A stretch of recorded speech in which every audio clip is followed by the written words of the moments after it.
another nail in my coffin. Hey everybody, it's me, your friendly neighborhood Uncle Pete, and welcome to another episode of Let's Nail This, where viewers try and fix the kills of stupid people in horror movies. In my Nails in a Coffin series, I rate how well a person responds to a life-threatening situation, and I use Nails in a Coffin as a rating system from 1 to 4 nails. If the victim is really smart, they fight really hard, they sacrifice themselves to save others, they can get up to 4 nails in a coffin. But like we always, or most of the time, what we see in horror movies is victims doing something stupid, like just standing there, not running away, or like waiting till midnight to go investigate this haunted house or something like that. So the more stupid decisions a person makes, they're going to lose a bunch of points and get low as 1 nail in a coffin. Because the smarter you are, the more you're going to get more nails, which always makes sense. There's a lot of stupid decisions we see in horror movies, like I said, like splitting up, like not running away. And it can be frustrating when you see a victim do something so stupid in a horror movie because you can be like, that's not how real people would act. If it was me, I would have done this. So what I'm doing on Let's Nail This is I'm assigning people kills that I rated 1 nail in the coffin because the victim was so stupid. They in turn will get to tell the YouTube audience what they would have done if they were in the victim's position. So if you'd like to be part of this and be featured on my channel, I'll have my email link down in the description below. Shoot me an email and I can assign you a kill that I rated 1 nail in a coffin because the victim was dumb. And you get to tell everybody what you would have done if you were in the victim's position, how you would have tried to survive this kill. All you gotta do is keep it based in reality. You can't say you'd pull a John Wick or a Chuck Norris on the person trying to kill you. In this week's episode, we have Eva, also known as Nerdy Goth. She's one of my lovely subscribers. So thank you, Eva, for wanting to be part of this series. I really appreciate it. I'm assigning her Joey's death from Curse of the Puppet Master. Joey was a crap bad guy. He's one of the least intimidating villains I've seen in a horror movie. So when he got killed, he was on a weight bench doing a bench press. And while he's doing so, Dr. McGrew dropped off Tunneler and Blade to his residence. They were dropped off.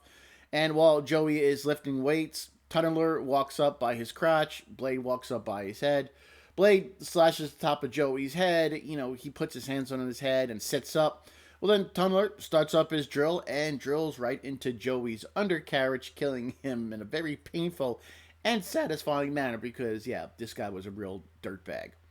So, how would Nerdy Goth have survived this kill if she was in Joey's position? Let's find out. Nerdy Goth, let's nail this. Now, Nerdy Goth chose to send me an email response, which is perfectly acceptable. I'll take a video submission, audio, or email, and I'll just read it off, which is what I'm going to do for Miss Nerdy Goth. So, let's get started. Her first point, she says, be on alert. You know, he's already encountered one live puppet, and he should have known there would be retribution for everything he tried at McGrew's house when he was going to assault Jane, but he was chased off by the puppets. But Nerdy Goth adds that he's pretty much like an entitled jerk, so he's pretty clueless to think that anybody would try and do that. So be on alert. Continuing on, even if he wasn't on alert, if he simply closed the door to the room where he was working out in, it would have been so easy for the puppets to get into the room. Now McGrew did drop him off to the house and they walked down the hallway into the room where Joey was, but if his door was closed, like maybe he was a little on alert, they can't jump up and turn that doorknob from what I could see, maybe, but at least would have slowed them down some. Move. His size gives him an advantage over the puppets, and he doesn't use it. Getting away from the puppets means he can escape or arm himself and fight back. He already successfully defeated one of the puppets, so he knows that they can't be damaged when Pinhead attacked him. But never mind just moving his head to get away from Blade. You'd think he'd move away from the sound of a drill starting up by his crotch. I agree. That would make you jump the second you heard any drill by somebody's crotch area. Once upright, she says, leg it out to the door and escape. Grab that candelabra near the front of the door to menace them or set them on fire. As long as you get up on your feet as soon as you're attacked. Even if he stayed in the room, he could have armed himself. He had weights, he had a weight pole, and a lamp to keep them at bay or fling them into a wall hard, which can disable or kill some of the puppets. Break the lamp, she says. You can stab or electrocute them with what's left. Drop the weight plates on the puppets and squash them or immobilize them. You know, do anything. There's all kinds of opportunities. She even said drop a cloth on them to slow them down. there's many things in that room that Joey could have used to try and get away from the puppets. If he had done all this, he may have survived. But most importantly, I think her great point was get up and move the second you hear a drill by your crotch. Thanks, Eva. That was great. You gave multiple options Joey could have taken. Great point about him already encountering one of the puppets.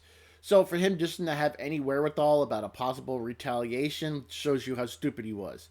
He left his doors open and unlocked. Most importantly, he should have got up to his feet. That would have given him the best chance to survive. If he had gotten to his feet, he could have gotten out of the room, or he could have stayed in the room and armed himself with a various amount of options for weapons. Mainly, if you hear something that sounds like a drill by your crotch, get up as soon as possible.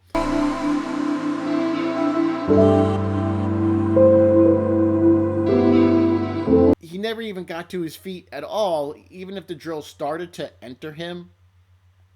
Why not move the second you felt anything poke you down there? He was a moron, and I could argue that he's one of the least intimidating villains I've seen in a horror movie. And by the way, if you know someone less intimidating than Joey, put it in the comments down below. I'd love to read who else you think is just a really least intimidating dumb villain that just poses real no threat to you in a horror movie. It'd be cool to read that.